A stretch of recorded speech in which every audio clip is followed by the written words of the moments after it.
Hello, baby.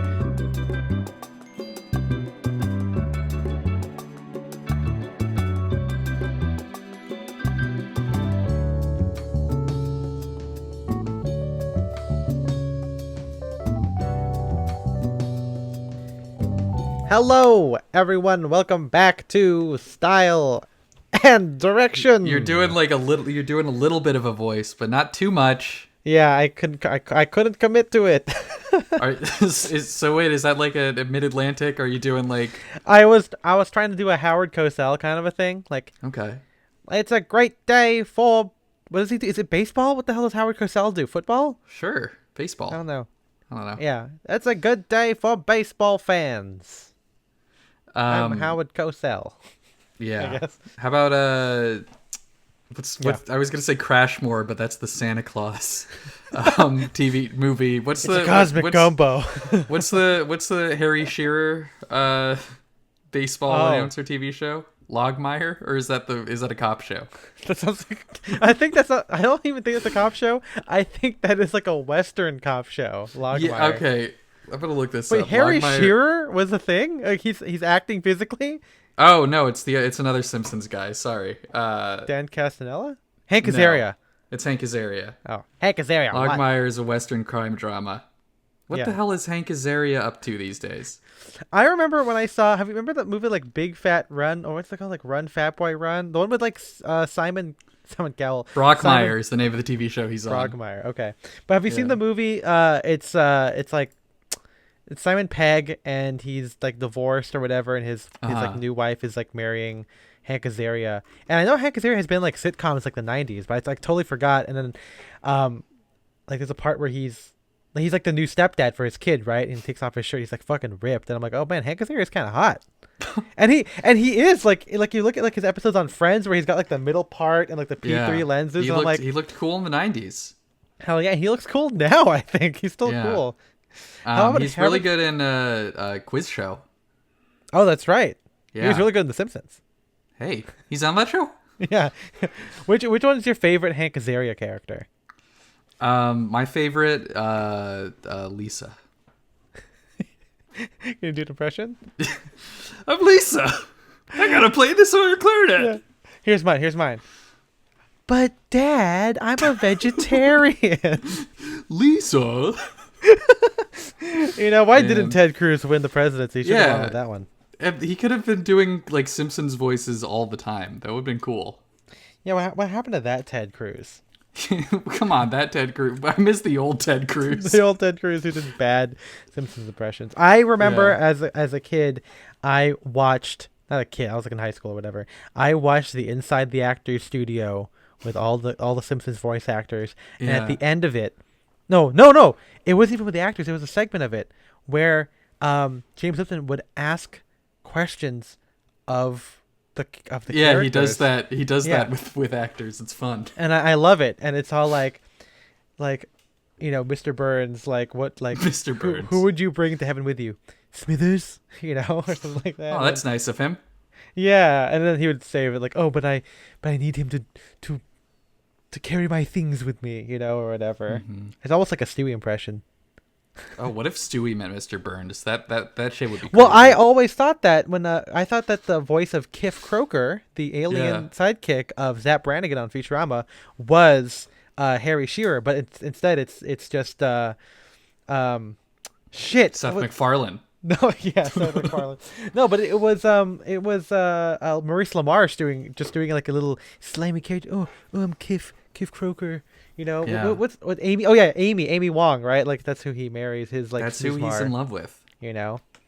Good news, everyone. Is everyone knows that I used to I still do love doing voices impressions. I mean, So that's- Futurama's a great show. It's so good. Because that was streaming and not The Simpsons. That was on always Netflix. my, Yeah. yeah. That was what I always watched. That was my Matt Groening TV show. What about Disenchanted? Oh, I mean, I loved all 10 years ago when whatever. What? 10 years ago? That's when I was watching Futurama. No, Oh. I watched one episode of Disenchanted and was like, I don't need this. I watched 2 seasons and I hate it. It's so bad. Wow. Yeah. It was, How many seasons are there? 3. Okay, so I was gonna say at least so you decided to stop. You're not Yeah, like I fully decided caught to up. stop. Okay. Yeah. Well, speaking of hating things, welcome. This is Style and Direction, a men's podcast about the stuffiness. That I you am hate. Ethan. Yeah, you hate it. You I hate this hate it so much. podcast. I'm Ethan. I'm Wong. I'm Spencer DSO. And we talk about menswear here. This is our We sure second do. episode of our January return. Well, we're gonna return It's- every January. Yeah, it's our January return. It's the sepent. It's the second episode of the year. It's a serpent episode of the year. It's This is the episode. The episode of the snake. Yeah. Voldemort would love it. Voldemort would love this episode. How- And up what's- next, our guest, Ralph Fiennes. Hello. Can I speak to Voldemort? Of course. Hold on. I can touch you now. Now, who will you bring to heaven? Of course, you're not going there because you got a demon soul. and he's also split his soul in like 7 He ways. split his soul 7 ways, I believe. Yeah. Well, 8. More than anybody. Spoilers 8? for unintentional, because when he when Lily had when she Oh my gave her God. life, You it just spoiled the redirected it. whole Harry Potter series. I was That's right. 10 pages away from the ending. Now the whole I'm- thing. I'm pretty sure you know that Harry was a Horcrux before 10 pages of the end. I of wasn't Deathly paying Hallows. attention to the rest of the book. Oh my god, man, we're nerds, baby. I have to reiterate that a lot because people don't believe me that I'm stupid and weird. It's like how the People Discord don't has- believe that I'm stupid. It's like how the Discord has to constantly, or I'm maybe I'm not happy about this, but the fact that I've said that I have brought my laptop and a hard drive as a kid to watch TV. See, you're the one that volunteers this I information. know, but I'm just saying, like, I hope the whole point of this is to not listen to us because we're not snobs, and I'm the worst person you could possibly follow because would you listen to a guy who has gone to an Olive Garden with his family and watched Harry Potter? I wish it was Harry Potter, but watch Family Guy with headphones on and a portable hard drive. I wouldn't listen to that guy, but you're listening to him right now. So, not Yeah. the best pitch for the podcast, but No, not really. And here's the wind up. But today we are talking about taste, snobbery, maybe a little bit of authority in it. We're kind of talking about all of these things. This is kind of something that goes hand in hand with our previous episode on proportions in a broad way. So technically you could say it applies to everything else, but it kind of does. we say that about every episode. I know, but I think so. If we talk about like how the whole past year has been like our approach and philosophy behind how we dress, let's maybe talk about how it influences other people and how it influences our personal taste and how we talk about menswear. And the reason this comes up is because we've had a couple discussions in our Discord and with me within the DMs about what it means to have taste, and at what point does having taste or talking about taste become a form of snobbery, or why does it get perceived as snobbery? So we're going to dive into that today. We And sure are. I think the first thing for us to do is to define taste. And this is hard Because you have, I mean, we talked about this a little bit before we recorded. yeah. But the way I think we define it in marginally different ways. I Sure. think. Yeah. If you want to, well, I mean, you think that taste is not something that everyone has. Yes. Because you define like taste for you is like once you've reached, I don't know, it's just something that you can develop. Where I think everyone has like innate taste. Some people's tastes are more developed than others. Yeah, this is a good point of contention.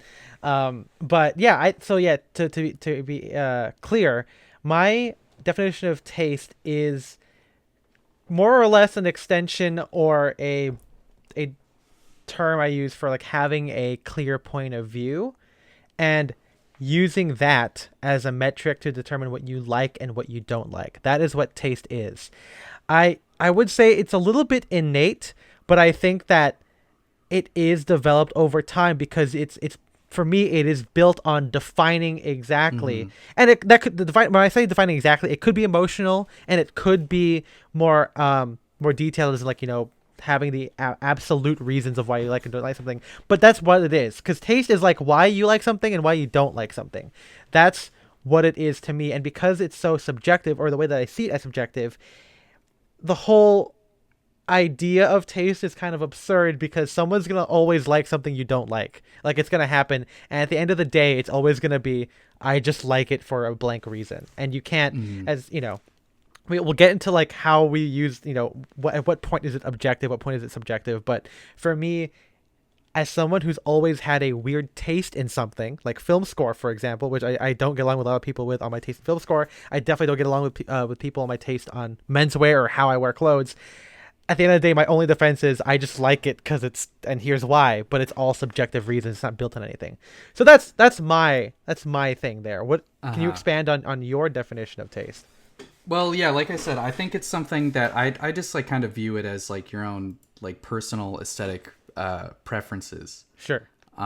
So it's like, I think I've said this before. I think that even though like most people don't really care about how they dress, if they had, if you took them to a store and said you can buy, like, you can get anything in this place for free, I don't know, I feel like people would choose slightly different things. Like, you wouldn't just get everyone picking the same outfit, Sure. Yeah. Everyone has their own kind of like guiding principle. Yeah. But yeah, like I said, I think it's something that that can be developed and that can change. And I took one aesthetic, like philosophy and aesthetics class. That's right.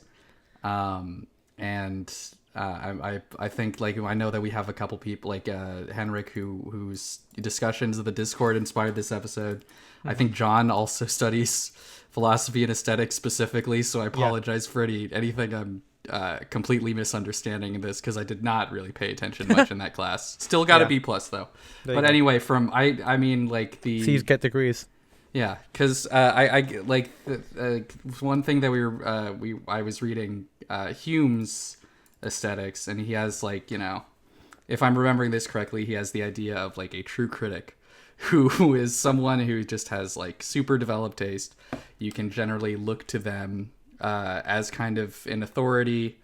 I was going somewhere with this, but anyway, like, one of the things that defines the true critic is that they just have a greater understanding of, like, I guess, the details and Sure. the, Yes. like, subsections, whatever. I'm butchering this. Well, 'cause yeah. I don't have any notes in front of me, but yeah, that's kind of how I view it. I mean, I guess that's kind of similar to like Bordeaux on taste, right? Which Henrik sent to me, where the idea on taste is that you need to have some kind of education, right? Like, to like a vocabulary of sorts to navigate course, this. yeah. And the more vocabulary you have, and again, I'm paraphrasing. I might even be getting it entirely correctly, but it's like that idea that, if you don't have the specific code to do it, your approach to taste may not be. Yeah. I guess it wouldn't be considered an authority on it. But here's something that Well, I have yeah. something really quick that I thought this has happened to me today. Oh, Where I was thing. getting lunch, and I was the guy behind me, or the guy like next to me in line, was complimenting. I was wearing my duffel coat, okay. and he was Nice. complimenting me, and he's like, "Hey, I love that pea coat." And like, we were just talking about it for a little while, but then he was like, "How many people actually know that thing's a pea coat?" And I like didn't want to correct him, because he was so proud that he got it right. But I did think it was like, I thought it was so That's funny. so that funny. It's like, That's so good. He knew enough to recognize, okay, this is like a naval jacket, but he was just getting it like slightly wrong. Well, it's like one So- time I have two anecdotes related to this, right? Where when I was a kid, before I even had a keyboard at my house, I would go to Target and I would like play on the electric keyboard section, and I would play the Kraken, which sounds very similar to the toccata in D, right? The da-na-na-na-na-na. It's not that's toccata, the toccata fugue in D, whatever. And people would be like, "Oh, do you know what you're playing?" And I'd be like, I'd just be like, "I'm curious what they were gonna say," and they'd be like, "Oh yeah, you're playing the toccata," and I'm like, "No, this is Hans Zimmer's Kraken, baby, from Pirates of the Caribbean 2." But they were so adamant about it. The second time is one time I was walking around with my boater and the bow tie in Old Town Pasadena, and a guy was like, "Yo, bro, nice hat." I go, "Thanks." He goes, "You know what that's called?" And I'm always like, "No, tell me what this is called," even though I'm wearing it. And the guy goes, "That's a pork pie hat, man. It's a good pork pie hat." I'm like, "Sure, okay. It's fucking straw," Yeah. But yeah, so I totally get this idea that knowing the code, having the knowledge, or maybe I guess in menswear the history or whatever behind Mm-hmm. it, kind of plays into taste. Because something that we'll get into later is like sometimes a good indicator, so if someone has good taste or someone that you should follow for that taste, is knowing what else they like and why they like it. But here's something that we talk about. You talk about the true critic. See, for me, I'm like a cultural anarchist, which again might sound bad because with that it tends to lean toward lowest common denominator stuff, and we'll get into that as well.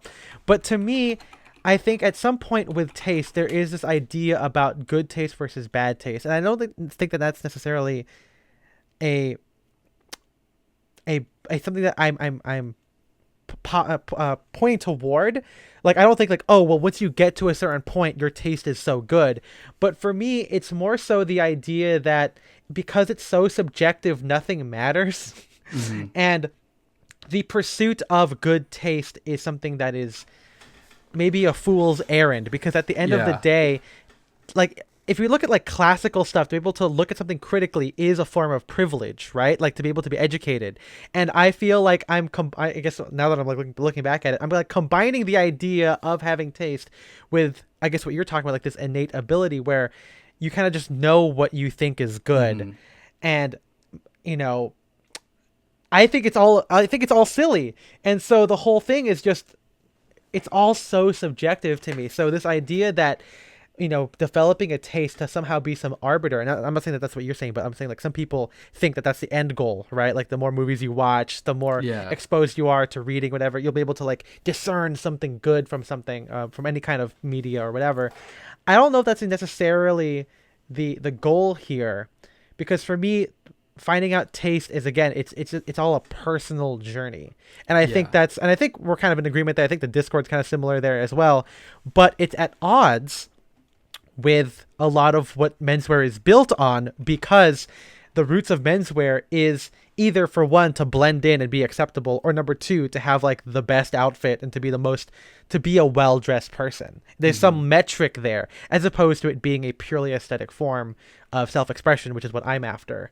Yeah, And because so, yeah, I mean, yeah, we were talking about this a little bit again before recording, yeah, but it is so like interesting whenever there are people who get into fashion for non-aesthetic reasons, yes, absolutely. or like seemingly non-aesthetic reasons. And like people were in the Discord have talked about like quality circle jerks, where it's like you talk to someone, it's like, oh, why do you like these, like this particular sweater, or why do you like Yeah, these jeans? And it's like, oh, it's because it's made of the like finest like Scottish cashmere. It's like, oh, this is like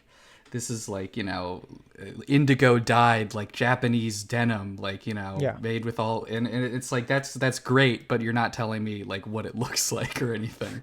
yeah, And it's like, I mean, there's so much. It's like, I don't, I'm not saying that I just see so much advertising from like all these obnoxious Instagram brands that are like, we built the highest quality chinos in the world, that like these don't like sway me anymore. Like, well, I can't get behind purely quality. well, I like, think as a I think reason to we've, get as something. people who have been into vintage, we're both like not in that camp anymore, because even the vintage idea is just built on aesthetics, right? Hmm. Like we didn't choose the 30s and 40s because they are the most flattering Yeah. proportions, right?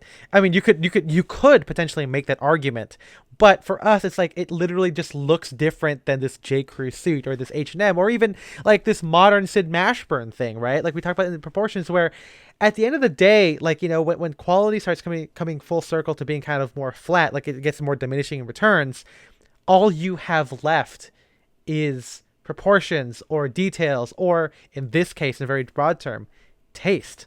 Hmm. And so that's why I think that taste is so important, because especially now where everything has quality and there's no dress codes, it's the really only way to separate like your enjoyment of something from someone else's enjoyment of something.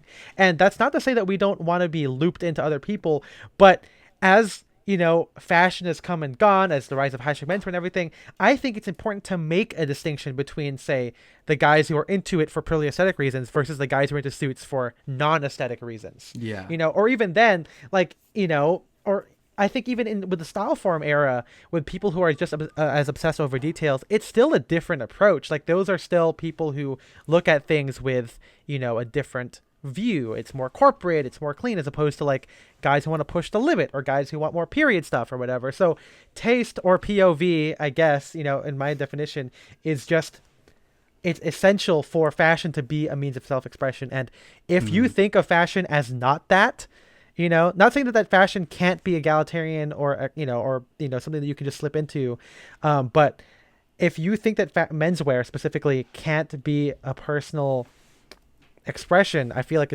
we're already going to be on the wrong foot with this whole conversation. Yeah. So it's because I other people have also pointed this out, but you don't Yes. like. I guess you have kind of resistance to like being considered an authority, or Yes. like you don't Yeah. want really people to listen to you. And is this because your whole thing is you just want everyone to dress more individually rather than I would don't want say people to so. dress like you. You want people to dress like themselves. And so when people are like, "Oh, I want to dress like this," you're like, "Oh, that's not my point." I mean, yeah. I mean, I think a lot of people assume that, which is kind of weird. Again, going overall, because I feel like there hasn't been like advice on the blog for like almost 3 years, like straight up advice, But there's this idea that most menswear bloggers and most menswear media in general is like recommendations, right? Or as or review culture, but either one of those things. And for me, I guess, and maybe I'm not as clear on it as some other people, but like I have hoped that when you read the blog, it's more about finding what your individual taste is, because that's literally all you have, and that's all I have. Like you can't ask me, hey, should I wear this to my job interview, when I've had a Zoom interview, I didn't even have my camera on. Like I don't have that context. I've never had a corporate job, and obviously we can talk about what factors affect taste, but I think the fact that I'm so different from, and you as well, and everyone in Discord as well, it to me it should be more democratic and discussion oriented, and not a top-down thing. This is why, for taste, for me, it can't be lorded over anyone else. It can be used, again, as I said before, as a differentiator. Like, again, like there's a difference between like a guy who watches Tarantino, critically, versus a guy who likes Tarantino because, like, fuck yeah, there's blood in it. And not saying that either one is necessarily wrong or better than the other, but I guess for my purposes, I would rather talk to someone who can talk critically about it as opposed to someone who doesn't. It's all about, if menswear community is so important, as we've talked about before, developing that taste and why you have it is technically important for that part of it too. And so I don't really want to get into, like too many specifics, but this episode was inspired by a discussion you had online with another menswear personality. Partly, I'm not saying this is a response to that. It's just it got us thinking. It got us thinking. Yeah. But you do occasionally get some pushbacks. On hyperbole. And accusations of snobbery, and I guess I can kind of, I guess I can kind of see it, but at the same time, I think that, like, as you were saying, like in menswear communities, you kind of you have to be okay with saying that not everything is good if you're discussing like classic menswear, like, or your own personal like aesthetic taste. You can't just be like, nah, whatever anyone wears is fine, because again, we're saying this is all subjective, so I don't disagree, but if you're having a discussion, you have to set some boundaries at some point. You have to set terms for the discussion. Yes, and I think that that's a really good point. The thing is with that, right? Because at the end of the day, and I'm sure even my own Discord will disagree with me, but like I think it's all personal there. Doesn't mean I'm gonna like it, obviously. Like I think that we can't excuse my view of being subjective and being pretty open about pushing a taste, but just because it's personal doesn't give you a pass on it. That's why. And I'm always judging things based on what I like, and that's what the entirety of the blog is. And so, and here's the thing, if you don't like something, what's the opposite of good? It's bad. And so, and I think getting personal about it, like if you get mad at like Roger Ebert for saying fucking, I don't know what his hot take is. I don't know. Maybe he'll say, well, he's dead. Okay, whatever. I'm sure he said some movie's bad, and then some people got mad about it. having that, like, I don't get why you're mad at that. You know what I I mean? mean, Like, like, I'm not, again, this isn't, maybe we're getting a little bit off topic, sure. but I do think that sometimes, like, this is the case a lot with, like, media that people consume, but I Yeah. think it's, like, kind of broadly becoming just anything that, like, any brands that people buy. People are, like, so, connected with this identity of being, like, a consumer that anything they, like, buy, if someone says it's like, oh, that's not good, they take it as, like, a personal attack. And again, you see Yes. this most often with like movies and TV shows. But it could happen with like if you like shopping at one particular brand and someone says, I don't like that, then you might read that as them saying, oh, you're bad. Like everything you like is bad. Yeah, I think I mean, this whole idea that we kind of talked about in Discord as well is that this is so tied to, like, yeah, media, social media nowadays, where people, I'm not going to say people are sheep or whatever, but to be tied to that idea, to have like someone point out why they don't like something. Like if someone said John Williams sucks, I'm not going to I mean, I'll be like, okay, why do you say that? But I'm not going to get mad. And I don't Hmm. think that, and you can, if you think I suck for liking, John Williams, um, yeah, whatever. I mean, I will judge you if you like Hans Zimmer for the wrong reasons, but I mean, but that's the whole. I mean, okay, like again, like there is. I do agree there should be a baseline here, but of course, I don't think that my opinion is worth more than other people. And I think in menswear, and I guess in other forms of media, we're kind Yeah. of built on this idea, especially with the rise. This is why I don't like influencers. It's because it's the idea that this random person on the internet has some kind of power over you, and you should listen to what they say. I don't, I don't like that idea. I think that's scary. Um, More specifically, when it comes down to culture and consumerism, especially as something as personal as fashion, but like, again, like, not having taste, it seems egalitarian, but the fact is that when more more often than not, it goes down to the lowest common denominator, Mm-hmm. and that's something that's bad. And even from I don't want this to be like a pick me kind of a thing, but when everything when we're in that kind of, like, as you called it before we started recording, like the kind of like general populism, like the kind of I guess toxic populism, um Yeah, it, Bernie it makes Sanders, we're coming for you. yeah, it makes it it makes it almost bad to have taste, because it means that having taste is perceived as a bad thing. And crazily, as we've gotten into it, as Spencer alluded to, having this taste is somehow a negative thing. And I feel like that's crazy to me. Yeah. We were Because talking about this. Oh, no, yeah, finish. Yeah. What were you going to say? I was just gonna say, like, I think I was gonna go with egalitarianism, but like I think it's good in general, to be accepted into things. But I feel like menswear, if we're pushing menswear away from being something that is built on appropriateness and dress codes and being formal and being acceptable, when it becomes a very purely aesthetic point of view, taste again is the only differentiator there. And like, it's just, you can't let it be a populist thing. Yeah. At that point, every hobby is like this. I'll just say every Uh hobby huh. goes like this: film score, music, art. It's all the same Yeah. thing. And so I kind of understand why some people might think it's like snobby to Sure. say like we've gotten this question I think a couple times on like AMA episodes or on the Twitch or whatever, Yeah. where people ask how do I dress like you with like the budget of like a high Yeah. schooler without a job, and usually we say you can't. And it's Yeah, that's a good example. and so like I understand that some people might think that that's like, oh, you're saying you're not rich enough to be in the club, but it's like I don't know, like we both just have very specific things that we like to dress, or it's very specific ways that we like to dress. Yeah. And it's like, yeah, just something that you can't achieve. Like you have to be like very very specific about what you buy. And I don't Yes. and in like an aesthetic hobby like fashion or menswear, I don't think it's like wrong to say, oh, this is a very specific look that you can't really get anywhere Well, else. because I think there, right, like that suffers from menswear being very, again, built on that whole thing I was talking about, like being respectable, being appropriate, and at some point looking good, whatever that Mm, means, right? Whatever that term means.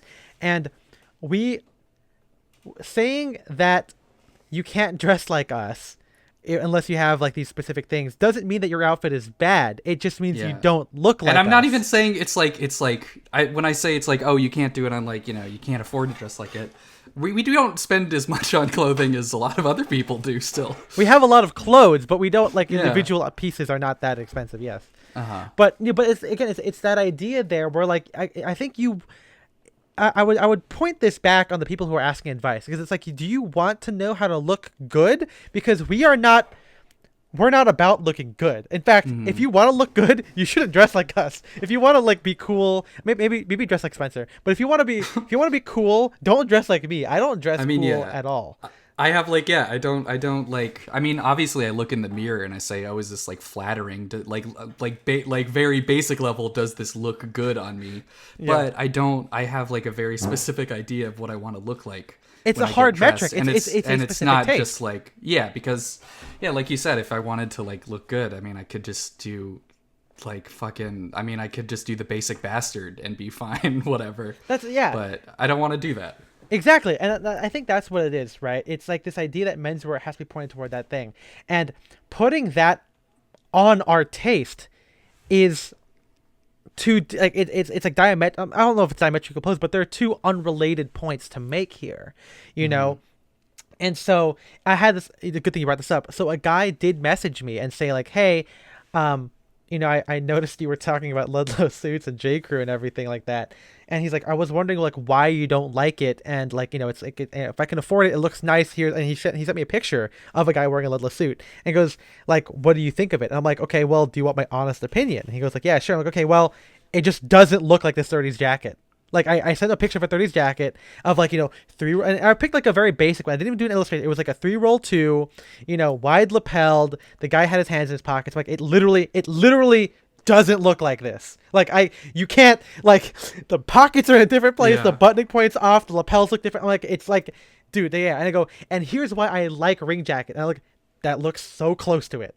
And then I said, here's B and Taylor. This is why it looks good. He goes, oh, well, but if you don't have a lot on, I'm like, I get that. I'm just saying they don't look the same. I'm just telling you. That's why I don't like J. Crew. If you're asking me if you could wear it to a job interview, sure. But if you're asking me if I would wear it and if I think it's good for my style, I'd say no, because it literally is not that.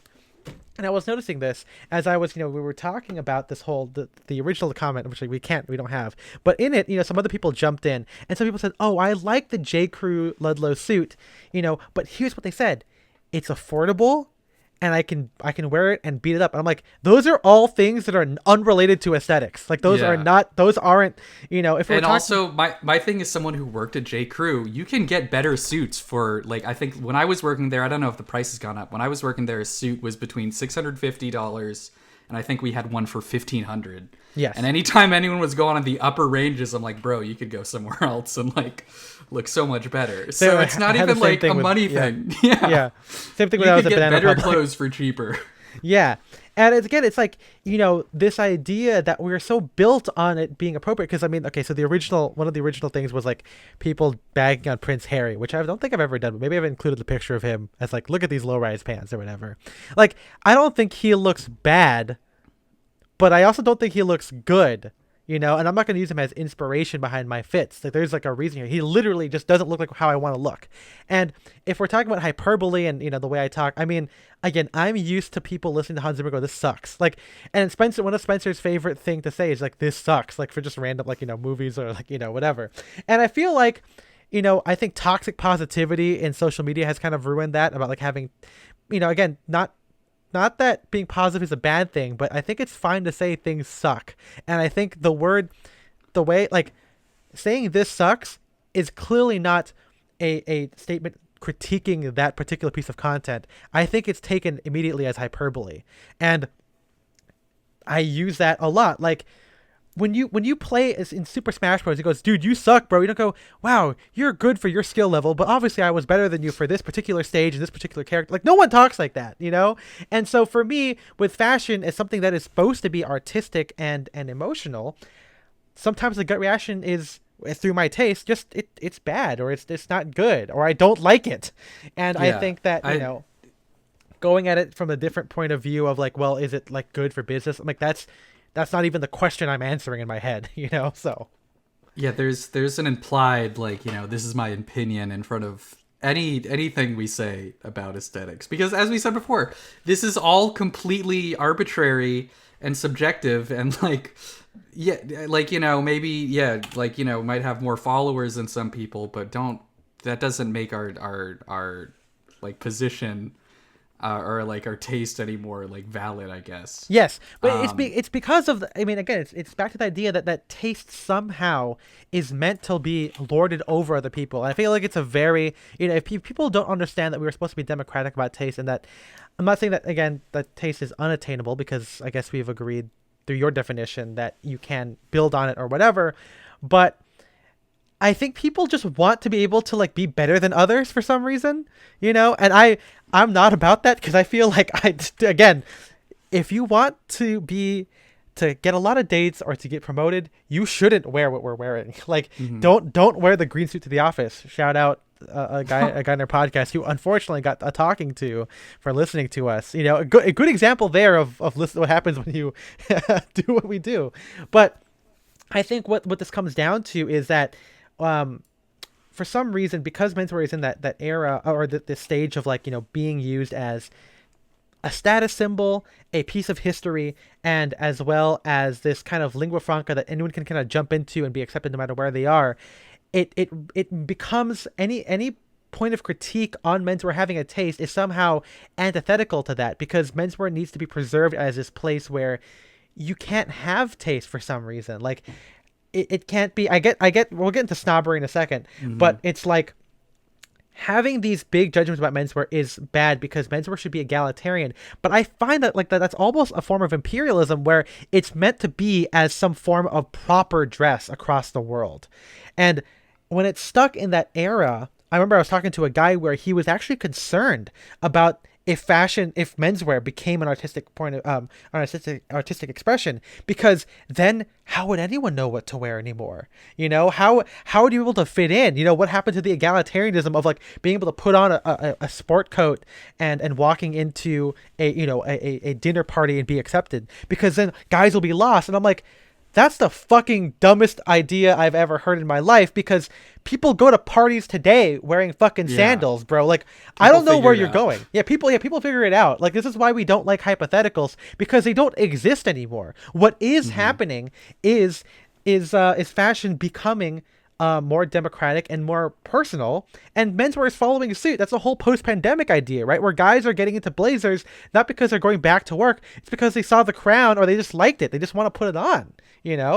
People can wear gore. People can wear Arc'teryx without hiking. I feel like, and being concerned about that's some weird gatekeeping bullshit. Like, oh, fashion is only for people who deserve it. Like, and if you want to add that to suits and ties, that's the ultimate snobbery. I feel like that's implying that there is some proper era, or proper status, or some kind of situation where a suit is appropriate for just that, for some kind of class of person, or some aspirational class to be, as opposed to something that anyone can kind of just do.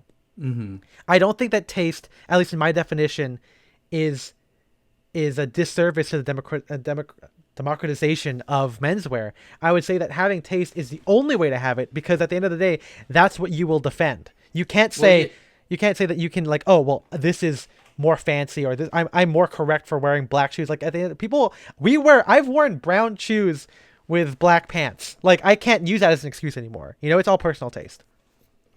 No, I think like, some of the, like, we there's a the extreme populism is like a Yeah. it's like an overcorrection from, like, the historical snobbery of Yeah. menswear.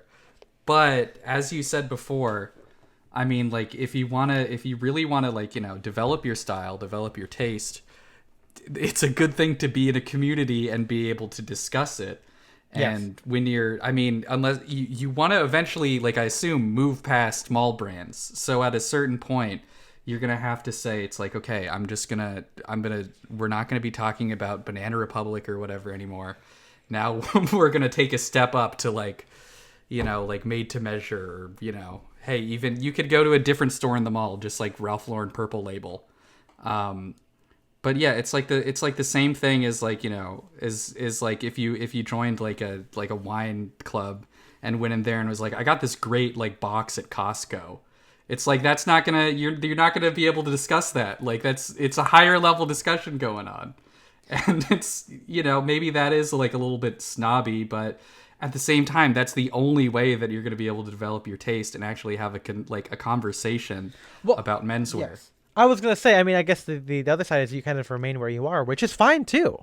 It's like like when I play Super Smash Bros, I'm fine playing with the people who suck because if I go higher and I start learning about wave dashing and fucking countering, with split second frames, I can't do it. So I can kind of get why people don't want to do that, right? Like it is intimidating, for the perception of not stacking up, and it's one of those things where I guess if menswear is like that game, you want to win the game. And if you Yes. can't win, maybe it's better to just not play. But the difference there is I am aware of the reasons why I am not moving forward. I think, and what happens with this whole idea is that, obviously I can see where it sounds like it's snobbery on paper, but what we're forgetting is that these beginners are the people in the other tiers of enjoyment. I'm not going to say classes, I'm just going to use tiers of enjoyment of like why you like something. People, for some reason, get so authoritative in those tiers Yeah. that I Because would it's like they want it. They think that like what being like what all the experts are into is all the rules, and yes, so they think it's that. like They think it's that. so they're like, okay, well if I do this, if I go around and tell people, it's like, oh, you're not supposed to do that button or whatever. Yeah, that's the real Then snobbery. Yeah, rule yeah, based. Like it's not like, oh, look at these guys wearing, a flannel that, it's got polyester in it, whatever. Like, I mean, yeah, we don't want to buy anything with polyester in it, but usually the things that have polyester in it also look bad too. And again, you can pick apart what I mean by bad, whatever. Shut up. But, it's that idea that people, I think, assume that the snobbery on the higher levels is one thing, but I feel like in reality it's not. It's actually not that. And I'm not trying to say like, this is like big snobbery, sponsoring this podcast episode here, but I've just had way more negative interactions with beginners being snobbery to being a snob to me, or maybe not being a snob, being an asshole to me, more than the opposite happening. I've had more guys say like, I can't wear that. I'm not a loser. I'm not gay. Or maybe not even anymore. I don't want to be a hipster. And I feel like that's coded for gay, honestly, right? Like it's a little bit of a dog whistle, or I don't want to be too casual. Like I feel like that's starting to happen more. And that still happens more and more on Reddit all the time, as opposed to like some guy on Reddit going like, well, you're not wearing Brunello Cucinelli, so obviously you're a filthy casual. I've seen more so like, I don't want to be one of those random, what are you wearing today hipsters out there. I just want to be a normal dude, and whatever that means, then there's some idea there that's about pushing some idea of like this lowbrow egalitarian populism of like just whatever it means to be normal, which to me is usually at the very least agnostic about fashion, agnostic about personal expression, I would say. But I mean, yeah, no, it's just snobbery, I feel like, over those brands doesn't really happen, and the people just don't get it. Like when I talk to people about like, again, like the whole J Crew thing, or H&M or Sid Mash, it could be any kind of brand. I'm not saying like they'll ask me, hey, why should I get Ring Jacket over Sid Mashburn? And I just say like, I just like Ring Jacket better. They go, well, why? Is it made better? I'm like, I don't know, maybe because Japan has better quality, like QoS standards, and like I don't know where where Sid Mashburn makes it. I don't know if it's America or Italy or something like that. I've heard stories, where like the quality of Aldens in that are sold in Japan are higher quality than the ones made in America because of how, like they check like they're like a finer per inch stitch checking thing or whatever than America does for QC. But like at the end of the day, like I just don't like the lapels on Sid Mashburn, so I'm not gonna buy it. And it's like they want you to have some kind of a thing behind it. Like all I have is just something so personal and so subjective. And I feel like spinning that to be some kind of snobbery, if you wanted to, is fine. I think Ring Jacket's better than Sid because of the yeah. lapels. And I feel like if you take that statement, that's a ridiculous statement, and it's like it's obviously coded to be hyperbole, or at the very least subjective. So that's why it's just it's better just to view menswear in an artistic form, because at some point the arguments for it, like all the details, buttoning, whatever, are gonna lose muster. Because even then, like we've seen guys at Pity who like button the bottom button like they did in like the 60s, right, Mm-hmm. or whatever. Like you can't, or like like you can't say don't put your hands in your pockets, because I have examples of that for the past 100 years of guys putting their hands in their pockets. So there's literally, you could find an example of any kind of weird style move, and you could find some precedent for it. So at some Yeah. point, fashion just literally becomes, We about know like authenticity. there's like a I think Damien Monsaves, who makes caps, Yeah. like in the vintage scene, he I remember like years ago he told me it's Oh, like, yeah, anything that like can be done with suits was done by like 1925. Like, yeah. so it's like, yeah, everything like, everything has a precedent. Yeah, I mean turtleneck base layers, belt backs, hands in pockets, buttoning the top button, fucking. We saw like there's like an example of like a fucking spread collar that's so wide that I found an ad for like 1947. Like it's Yeah. crazy, and it's like it looks like a 70s shirt or something, but it's like Airtex, collar. I don't know, collar 3000, whatever, some 30s 40s like advertising copy there is. And so like that's why I think it sounds intimidating, because I think oh, everything is so broad out there. That's why taste is your true north, man. Like if you just Mm-hmm. know why you like it, because like I can defend anything that I do, right? I like ring jacket for blah blah blah, like the buttoning is good, the shoulders are great, the lapels are like this. I could tell you about why I like a Drake's tie versus a Vanda tie, right? the We did a whole stream about why the spacing on ties is like something that I just look at, and it's like, oh, look at this tie from fucking like Shibumi. Can't do it. The fucking spacing's off. I can't defend it any more than that. But that's my taste. That's why I think one tie is a good tie, one tie is a bad tie. You know? And I think saying that you shouldn't have taste, which I guess is, no one's really saying that, but people are kind of being like, well, anything can go. I think It's I so think it's so people are more detrimental. saying you shouldn't be. I don't know. You shouldn't say other things are bad. I guess I don't know what the point is. I don't know, but I was gonna say, I mean, maybe if the point Yeah. of this is to like not be so vocal about taste, and which I am especially, um, I don't know. I feel like people deserve to know why you like something. You Well, I know? also just think I think it's okay to like care about things. Oh yeah, Like absolutely. I sent you that clip from Pig where Yes, yes, it's yeah, yeah. Nick Cage talking to a chef who's running like a Like a very fancy restaurant. pretentious, Yeah, yeah, like gastro whatever restaurant, gastro molecular bio, whatever that thing is where everything's goo and smoke. But Nick Cage is like, yeah, didn't you want to like open up a pub? And the guy's like, well, the pub was just a bad business idea. Everyone loves this place. He very clearly still wants to open the pub. yeah, And Nick Cage just tells him, it's like, the like every day you do this, there's less and less of you.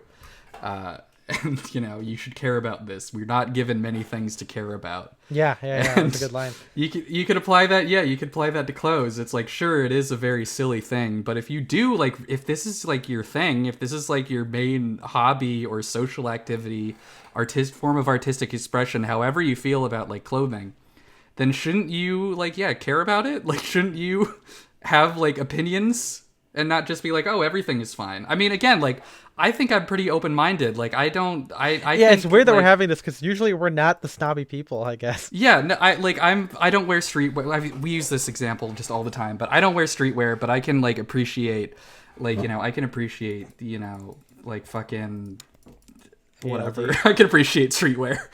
But yeah, it's like I'm not gonna wear it, and I'm okay with saying that I'm not gonna wear it because it doesn't fit my style, doesn't fit Yes. my POV, my taste, whatever. I think it's okay. I think it's okay to care about these things. Well, I mean, I feel like you're still inspired by it too, in a sense, right? Like the Yeah. whole hoodies with like vests and stuff. Like that's Mm-hmm. something that you can see in streetwear, with the fisherman vest and like Yeah, big hoodie. absolutely. You do that with the L bean. I mean, maybe that's like maybe that's a like an indication of where you're at with taste, is even if you can look at something that you don't really like but still like pull one thing, like it's like, okay, I see this one little thing that Yes. they're doing, Yeah, and yeah, yeah. incorporate that into your style. that yeah, that's a good. I mean, it's again, it's like this idea that taste is somehow some kind of like holier than thou, unchanging thing. I think true north doesn't mean it can't change. Like when you look at the sky, it's not going to be in the same exact like like if I look at 12 o'clock, it's, my true north is right there, like the star. But like say I'm somewhere else, it could be at my 5 o'clock. It'll still point me north, but the point of view of which I'm approaching it is still different, Mm-hmm. right? And you can walk from there. So I think taste works in the same way, where that's why I'm able to like wear casual stuff. Like before, I would think, oh, my taste is 30s and 40s. Like no, maybe my taste is just that idea of 30s and 40s, and I can use other things to get to that taste or to get to that point of view, you know it's this idea that that menswear taste is it should be pointing towards something that's normal, something that is like perfect in a sense, and that's not really what we're about. Mm-hmm. We again, like we said, like there's like a lot of stuff that's really just okay, and I think that at the end of the day, people who are at that, I guess, who have a different taste level, who want different things from clothing, tend to yeah, just have it like that. They just have a different goal in mind. And so like later on, I'm talking about my notes here, but like as we were talking about this in the Discord, we talked about how like, talk about like Marvel movies, right? And it's saying it's not like that again, a J. Crew or a mall brand is bad, but it's good to know why you like it. And if you like it for the reasons that are not aesthetic, then we can't have an aesthetic conversation about it. And sometimes people aren't into it for that reason, right? Like for a Marvel movie, not everyone's looking at it from a critical film theory point of view, but some people look at it because like maybe they had a long day at work and they just want to see Yeah. Spider-Man fight the Rhino or whatever. And I think that that's fine We didn't too. get Rhino though. I know, yeah, we can talk about it now. But yeah, so it's like with menswear, obviously not everyone is there to dress in a specific point of view. So people don't even have point of views with how they Yeah. dress. They just want to look good. I mean, I would push and say, what does that mean to you? But of Well, course, 'cause, not everyone wants to dive deep on that one. What? going to the Marvel thing and talking, you mentioned the lowest common denominator, like Yeah. how the lowest common denominator usually just like rises to the top, and I've seen all the Marvel movies, Yeah. I've seen most of them in theaters, so I'm not gonna be like, they're like fucking evil or whatever. But I think there is a valid complaint about how they take up room that was occupied by, or that was like used to be occupied by like adult movies. um like you can see like compare like the Spider-Man box office performance to like fucking everything else in theaters. It's like destroying West Side Story. I think Nightmare Alley just came out when we're recording this, and it's bombing. So is Kingsman. And I'm not saying that all those other movies are incredible. I think at least West Side Story is. But I think as you said, the same thing can happen with fashion, where if you're just like, no, everything is fine, then like fucking all the brands that make the stuff you like are going to disappear, and then you're just going to be left with mall brands, and that's it. Yeah, and I think the thing there is like, you could argue that it's popular, whatever. But here's the thing. I have found more people who are still snobby about their Marvel taste, just like I found people who are snobby about their fashion taste from a beginner standpoint. So just like the guys who go, well, I'm not a hipster. I just wear a suit because I want to look good. And I want to get... I've met so many people who are like, well, I'm not an intellectual guy, so I like watching Marvel movies because sometimes it's better just to be a regular dude. I don't want to watch something that's hard and whatever. And I'm not trying to make a straw man. I've literally met these people. I've had a friend say that Casablanca, Rear Window are all bad movies because they're like a period film, like they're not made modern. And I'm like, what does that mean to you? And the guy couldn't defend it. And I'm like, okay, maybe you can just say it's like, it's like about taste or whatever. But it's like, no, these are objectively bad movies that just because they don't stack up to a modern film, which I would argue that there's so many, like, these are great movies, Yeah. And I'm not saying, like, of course there is that trap, right? Like, okay, maybe we are upholding the 30s and 40s because of the vintage. No, we just like it for those aesthetic reasons. But with the whole Marvel thing, I think it's like, it's important to look at even that kind of, maybe not lowest common denominator, but like very popular stuff and look at it critically, because if we don't, it'll just get lower, like Yep. the taste of it. And because it's the idea now that Spider-Man is so good, not me, but like to other people because of how many times they referenced a meme. I'm like, that's not what makes a good movie. Like Yep. like you can make references, that's fine. Like WandaVision I think is probably better for references than Spider-Man, but it's also just a better show than like how Spider-Man 3 was, Like you can't look at it that way. And that's why people for some reason love The Rise of Skywalker because of all like the callbacks. I'm like, would you watch like a fucking courtroom drama? I don't know, watch I like mean, I'm trying to think of well, a movie. But people loved Free Guy, and that was like yeah, oh my god, that's a good that example. I've seen the final scene of that movie, which is literally just like him pulling out a lightsaber and then four characters going, is that a lightsaber from Star Wars in his hand? Yeah. It's so It's bad. ridiculous, Like man. that I can't believe that is how we are, just like how we gauge movies nowadays. And that's gonna be, man, that's the future. Like the fucking all this Ready Player One, Space Jam 2, whatever, all that bullshit. That's the future of movies. Yeah. So that's The what we can't let that algorithm happen won. to clothing. Yeah. Yeah. And again, the idea isn't that they should stop making those films. I mean, whatever, but it's the idea that you can maybe also enjoy other things through having I guess a developed taste, knowing why you like something. Because it's like, if I say, why do you like, Free Guy? And you say the reference, okay, maybe we should watch another movie that has references. Like, maybe, I don't know, like, I can't even think. Airplane. I Airplane, guess. That's a good movie. airplane. Okay, there we go. That's a good one. Yeah, maybe watch Airplane, or maybe you like a specific joke, or maybe you like a specific director. It's like, so when someone ever asks me like why you should get to me, I always say like, why do you like this thing? I think it's people assume that maybe I'm doling out advice like with like a hammer and just being like, okay, well this is good, or I guess a stamp, this is good, this is bad.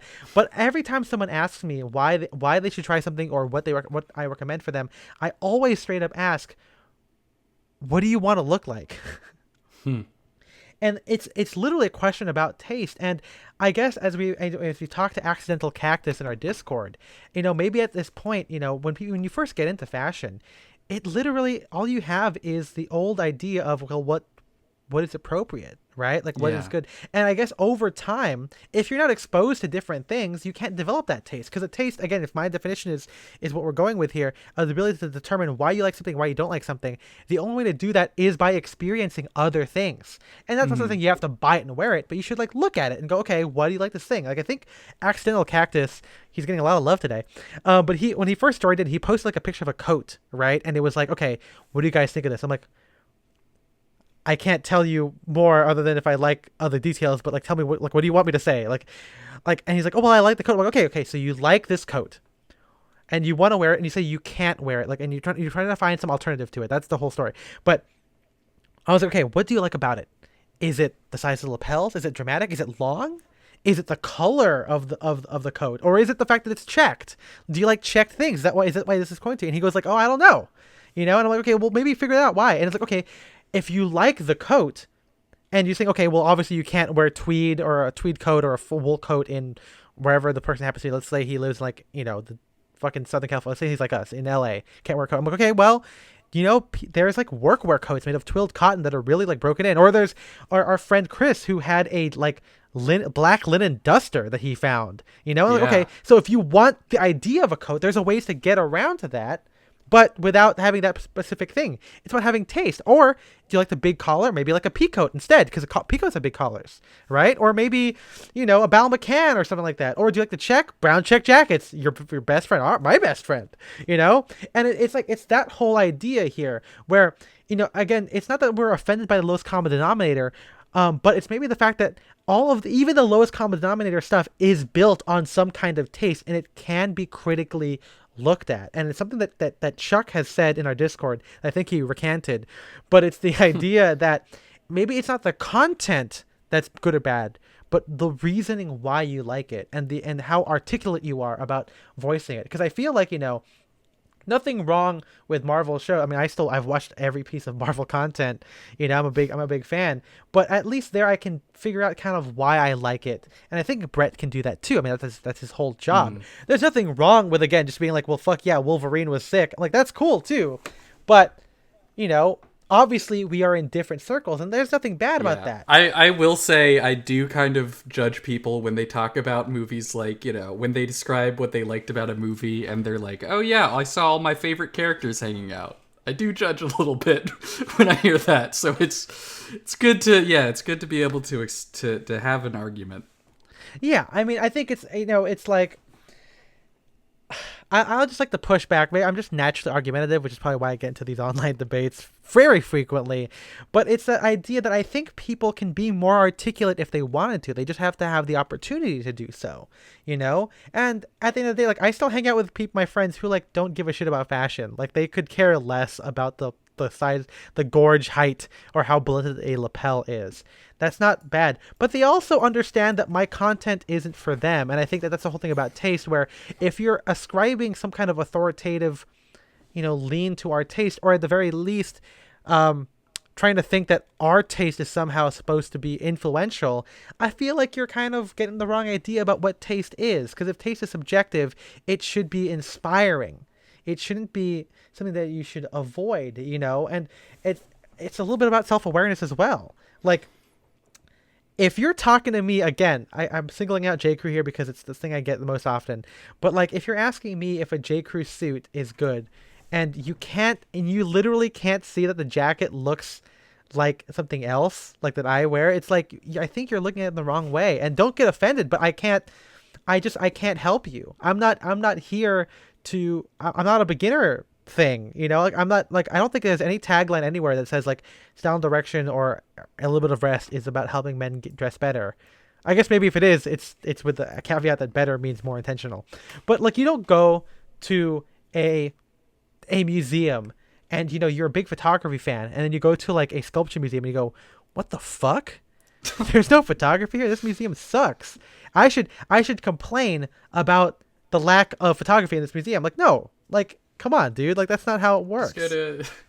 Yeah, not everything has to be for everyone. And that's the whole thing with, if you just have that idea, I think that having taste then becomes kind of a comfort to you, because then it's all about finding what you like. I mean, that's the whole thing. It shouldn't be negative. It's all about, like, it's an exploratory thing. Maybe people are just scared to explore. Maybe people are intimidated by not having, a varied taste, or a taste resultant of experiences. But Well, that's why as we you gotta talked look out about, there. developing taste or developing POV, a point of view is like, it's a long process, and it's tough because, like you said, there you do have to have, like, unfortunately you do have to have like a level of actual experience, and you can't just like get it just by browsing the internet. Which is going to, if you don't have access to if you don't live in like New York or London and have access to fucking every store, you're gonna have to like buy some shit, and you might you might spend some money on stuff that you don't end up wearing. So it's tough, but it's like, unfortunately, just part of it's something you have to do. Yeah, and I think that what we found also with menswear journey is that most people kind of have a very similar experience where they go through something and they realize, oh, that wasn't for you, and maybe this idea that it's so important is because we want people to avoid this. And then we kind of cover this in POV, but again, having taste is something that is so imperative, because it's having a baseline for something is Yeah. probably like the best advice we can give you. And knowing right away why you like something, why you don't, is one way to kind of go through life. Because I don't know, like, again, like, I don't think anyone truly believes anything can go, especially with artistic stuff. Everyone's gonna have a taste. You're not like, you don't. I think people look at anything can go as some like, they feel that they have to follow it, and by which I mean, like, they'll start consuming everything, and they'll be like, well, I hated it, but I had to do it anyway. And I'm like, no, you don't have to do that, man. Like, you don't have to buy J. Crew or H&M just because it's there. You can put in the work if you want to. You can find something else, and that's supposed to be a positive, inspiring thing. You don't it you don't have to look at it as something that's correct. It's something that is so personal that Yeah. you know, once you get there, it makes you enjoy it all the more. Cause it's like when I put on my clothes now, because of my taste, I feel great. And if you can put on something and you can feel like there's something wrong there, maybe you just find out that you don't like it, and that's fine too. You know, it's like you can try, you can smell a dish and be like, well, that sucks, and like, Yeah. And if you some people don't do like like, durian. I think some people might, if you dig deep and find out that you do genuinely like, I like wearing slim fit chinos and chukka boots, but like, you're able to say I like wearing this because it's like clean and professional or whatever, and like I like this slim lines and how it matches with my fucking sweater and tucked in OCBD or whatever. Then you're there. That's fine. Yeah, Like you can. We're not here to judge what your taste is as long as you have something, yeah, as long as you've developed it. and here's the thing. I think Spencer and I, by being people who have consumed a lot of media, and not saying that we're intellectuals. I'm talking about because we're fucking nerds.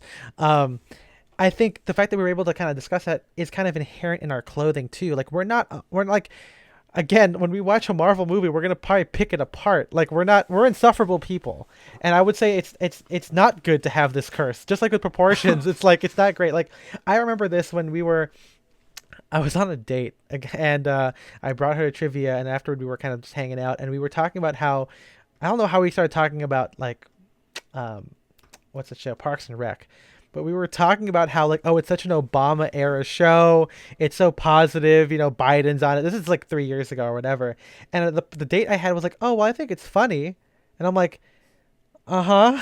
Like, yeah, no, it's not, yeah, it's funny. But the conversation is just a little bit different, and I think that that's fine too. Obviously, in that point, she was kind of trapped because she was with me there. So, she couldn't just leave. But I think in general, taste is what kind of makes us and this approach to menswear just a little bit different. I mean, that shouldn't be surprising because there's no advice in this essay or in this blog podcast. I went through all three of them.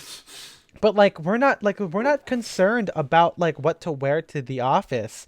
We're not concerned about whether or not this fits in to an extent. This is all about finding your taste and finding a way to express yourself. And if that is not your goal with clothing, it's always going to be at odds. And don't get mad when people judge it that way. Like that's also like that might be the big takeaway from this.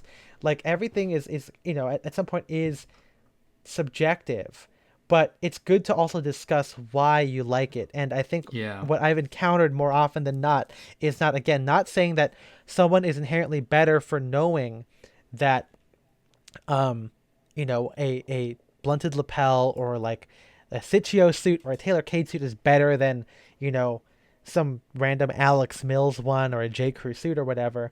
It's the idea that they've experienced enough to make that informed decision about it and had the taste to do so. And more often than not, the people who stay at that initial taste level, or like, let's say the mall brand stuff, they're so resistant of leaving that taste level into the point of antagonism. And that's where taste starts to kind of define how not only the approach, but why you like something, why it makes us different from those other people. And at this point, it's more about like, again, like I said, it's about the fact that we've looked at everything and made a decision as opposed to only sticking with one thing forever, Yeah. And so again, and coming with that, as we said earlier, is all about, it's about having what Bordeaux calls like pedantic language, right? Like it's a little bit objective, but I guess for the purposes of menswear, it just becomes qualifiers on describing why you like something. It contributes to what Spencer calls about having a discussion on the film, right? It's that we can't just say it's a good film because all three Spider-Men were in it. We can say it's a good film because it pushed Peter Parker to the limits. It's a good spin on the story. I'm making excuses. I didn't like the film that much, but I'm trying to find a different way that's not what Yeah. I've just seen, and I feel like it's a cop out answer to just be like everything goes. If that's what you like, then that's fine. But when you talk to us and when you talk to people who are able to have a breadth of conversation, taste is a differentiator. And it's fun to also discuss different taste levels, which is what happens in the Discord, which is what happens in any kind of community. Because when you look at it, when you look at like film score or any kind of artistic hobby, you'll find that even if the taste levels are the same, the actual expression of each one is different. And I think that's what people don't understand about having taste, is that it almost presumes that people are going to have the same, everyone's going to be clones. But what really happens is that clones happen when you're at the opposite end of the spectrum. And so at this bigger level, that's why the Discord, or even, I mean, for Styleform, for all of its bad, areas, there's still a lot of variety on there. Not everyone dresses like Mark Cho, even though Mark Cho is like the arbiter of, he's not the arbiter. He just likes, when you watch his videos, he's not really saying this is like correct. He's explaining why he likes something, you know? Same thing with watches. He's very vocal about his democratization of watches. Even when on Blammo or on Handcut Radio, people talk about watches. It's kind of great that it's so democratized now. Like, people can talk about Seikos and then Grand Seikos. People can talk about like Swatch and then fucking, I don't know, fucking Patek Philippe's, I guess. I don't know. I'm trying to think of one that wasn't Patek Philippe. But it's that idea that when you have the taste, that just becomes the currency of the conversation. And currency has exchange rate. Sometimes, maybe like if you wanted to, you could say Bruce Boyer's opinion might matter more. I don't believe that. But it just becomes a way of talking about something as opposed to just relying on, well, this watch is the best watch because it's fancy. I'm like, that's not really what it is. But I'm like, okay, maybe the Pierre Germain ones, I don't even know that's a real watch brand. I just made up a French thing. Mean, I think like the benefit that comes from, people like Mark Cho or Bruce Boyer, or hey, even, you and I, is like, sure, as we said, just the level of experience. So maybe not saying you should dress like, you should dress exactly like Mark Cho, Bruce Boyer, or the hosts of Style and Direction. But maybe it's like you can learn from how they discuss. You can learn from how they talk about clothes, and learn from how they think about clothes, and like apply those lessons to yourself. Absolutely, that is the whole idea. Like this whole thing is, we can't teach you how to have taste, but it's good to know that you can find it, and this is why. And I'm gonna close off. I'm gonna have a picture of Remy, the rat chef from Ratatouille, in the blog post, is because, when I watched that movie, it was so powerful to me. I mean, again, Pixar movies, but the idea at the end of the movie where, the whole thing is like, Chef Cousteau is saying like anyone can cook, blah, blah, blah. And Anton Ego, who loves food and offers perspective, is, his whole thing is like, not anyone can cook, everything should be snobby. And the same thing with Chef Skinner, right? He's also being a very snobby, like, this guy Linguini can't do it, whatever. But he's also being very egalitarian by selling all of the food as like fucking frozen meals. So yeah, lowest common denominator stuff. Everyone go watch Ratatouille. Yeah, it's such a good movie. By the end of the movie, it's like Anton Ego finally realizes what the meaning behind Cousteau's words were. It's not that anyone can cook, but a good cook can come from anywhere. Mm-hmm. And what a good cook can mean a bunch of different things to different people. And Remy, at the end of the movie, I don't know why I'm doing a deep dive on Ratatouille here, but we're talking a lot about cooking movies in this episode. On the episode of Taste, I guess it makes sense. It makes sense. But at the end of the movie, remember, he makes ratatouille, a peasant dish, which is like just sliced vegetables, but it's the presentation and the curation and the experience that goes behind it that is what makes it such a good thing, such a great dish. And that's I can't think of a better allegory for this whole episode, where we're not knocking a simple outfit, a navy suit versus a navy suit, but it's how you do it that is a differentiator. That's what makes it different. That is the whole. I mean, it's like cooking. It's like photography. It's like there's a difference between taking a photo and taking a photo. There's water and water, man. Like, I mean, I think when you think of just menswear as any other like aesthetic art form, like it all just kind of becomes obvious. Like, it's weird that you wouldn't talk about it this way, Yeah, I think it's fun, if we look at like how Simon Crompton has done this, where it has been about like he's writing about it as if it was fine food, reviewing it as fine food. I would say that Yeah. we hopefully talk about fashion as if it was like I don't know. I wouldn't even say that we're reviewing anything. I think we're just like talking about it, We love talking. And I think that, again, as something that is so, as you said, something so personal, it's like it makes sense to look at it and have taste be a differentiator for this thing. Don't, and if you're looking at it to find some kind of gotcha answer, maybe you're looking at it the wrong way. You should be galvanized like Galvatron when he had Megamind's brain put inside of him. No, Wait, Mega Mind's brain? Megamind? Holy shit! If he had Megamind's brain in there, that would be Yeah. it for humanity.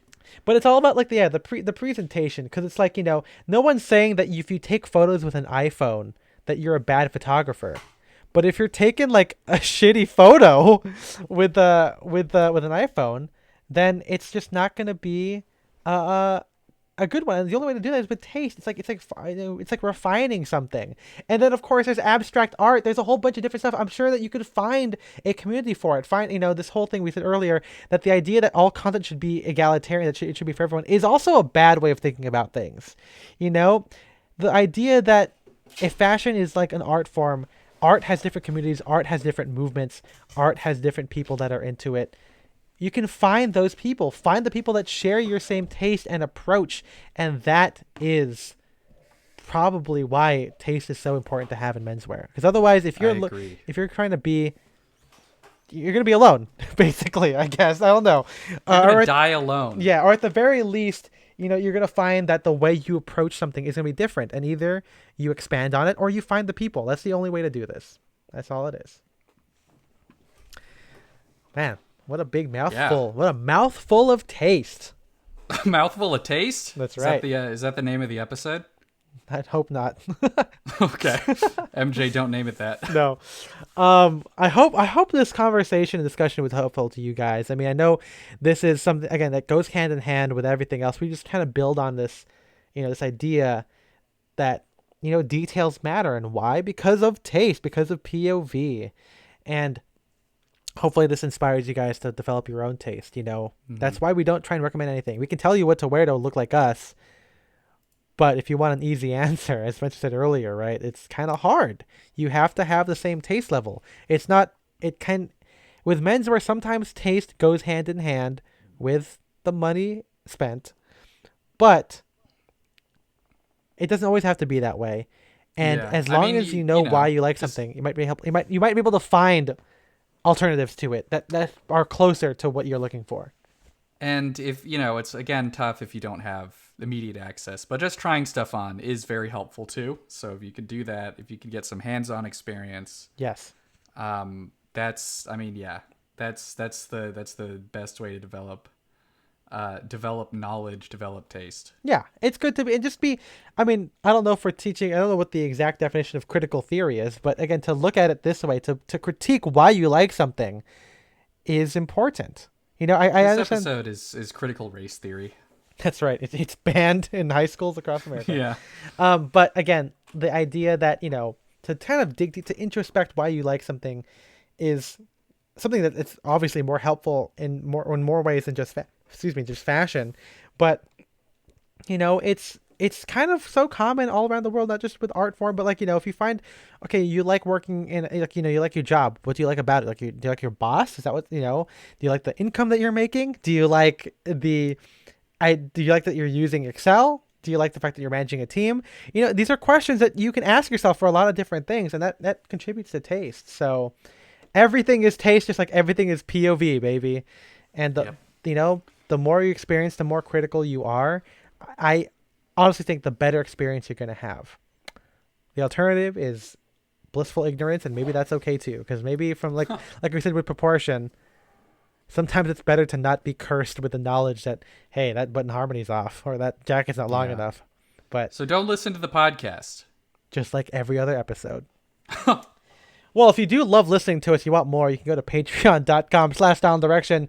$5 a month will give you access to our Discord. which is a place that we get a lot of discussion on, that inspires directly a lot of essays and podcasts.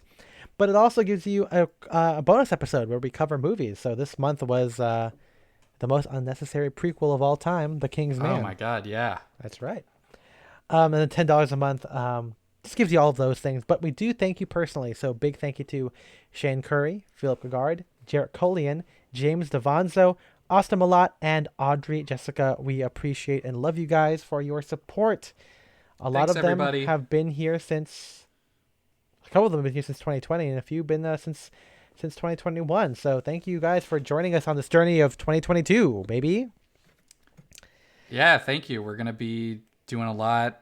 Flying cars finally coming this year, I think. Yeah, and we're on that committee. Yeah, and I am throwing this out there. The 2022 hasn't happened yet, but rest in peace, Queen Elizabeth. I think this is the year. Yeah, and So- joke's on you. Imagine she lives another year. Yeah, that would be crazy. I mean, you know, if this episode comes out and she's already dead, how smart would I look? You're this, yeah. That's what it is. That's how smart. That's how we judge how smart someone is. If they can predict or preempt a death. Uh-huh. So, get ready for that day of mourning or week of mourning, however it's gonna go. Wait, a whole That's my week of the advice. morning? The whole week of the mourning. It's like living in Iceland. Like, remember how Jenna on 30 Rock made a werewolf movie in Iceland where they could only film 1 minute every day because because they didn't get enough. Because they don't get no sun. That's right. Or they only get sun. Yeah. Oh, there's it's a crazy world. Some people get too much, some people get too little. What are you gonna do? Well, what about we gotta watch Moonfall? I guess we gotta watch Moonfall. That's right. We're not prepared for this. No. We're going back to the moon. Well, thank you guys for listening. You can read my essay on this on the blog. You can go follow me at Ethan M. Wong. I'm at Spencer DSO. And we'll see you guys in the next one. Bye-bye. Bye bye.